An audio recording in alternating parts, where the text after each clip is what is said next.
Moles in Love. One bright day, Morris the Mole peeped out of his hole to find that it was spring. "Yippee!" said Morris. Then he hopped down from his hill and went off to find someone to love. Morris peered around the farmyard. Moles don't see very well, but Morris didn't think it would be hard to find someone to love, because he knew just what to look for. Shiny black fur. Luscious, shiny black fur.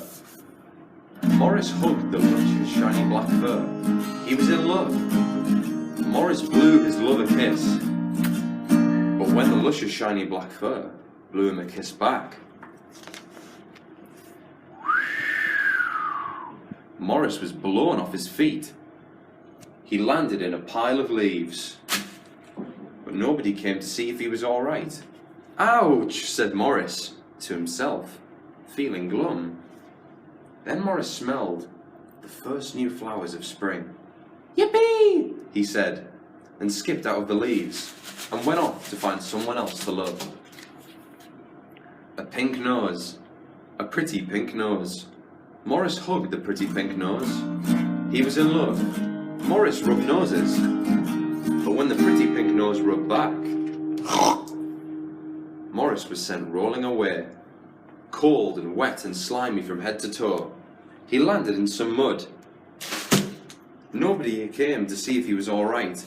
"Ouch," said Morris to himself, feeling glum. Then he heard happy twitter of the birds singing about spring. "Yippee!" said Morris.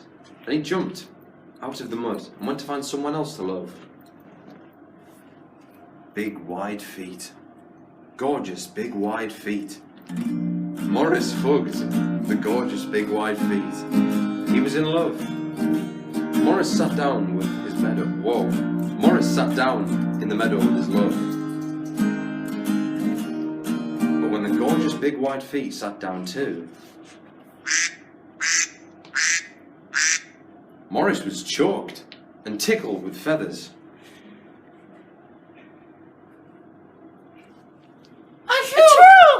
He sneezed, tumbling backwards. This time he landed on a sharp thistle. But nobody came to see if he was all right. "Ouch," said Morris to himself, feeling glummer than ever. "Ouch, ouch, ouch."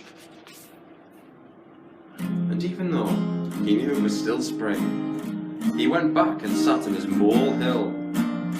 Morris said to himself, "It is spring, and I'm alone without love. Shiny black fur was too rough, pretty pink nose was too wet, and gorgeous big white feet made me sneeze. I looked for love, and didn't find it." Suddenly, Morris heard a tiny voice, and it said, "You've not looked hard enough." And before he could blink, someone gave him a present. The present balanced on his nose, and wrapped around his ears. And when Morris looked through the present, he saw very clearly. Luscious, shiny black fur, a pretty pink nose, gorgeous big wide feet, and best of all, twinkly smart spectacles. "I'm called Minnie," said the tiny voice as Morris stared at her. "Are you all right?" she asked. And Morris said, "Yes, I am." Morris hopped down from his hill, but he wasn't looking for love anymore. Love had already found him.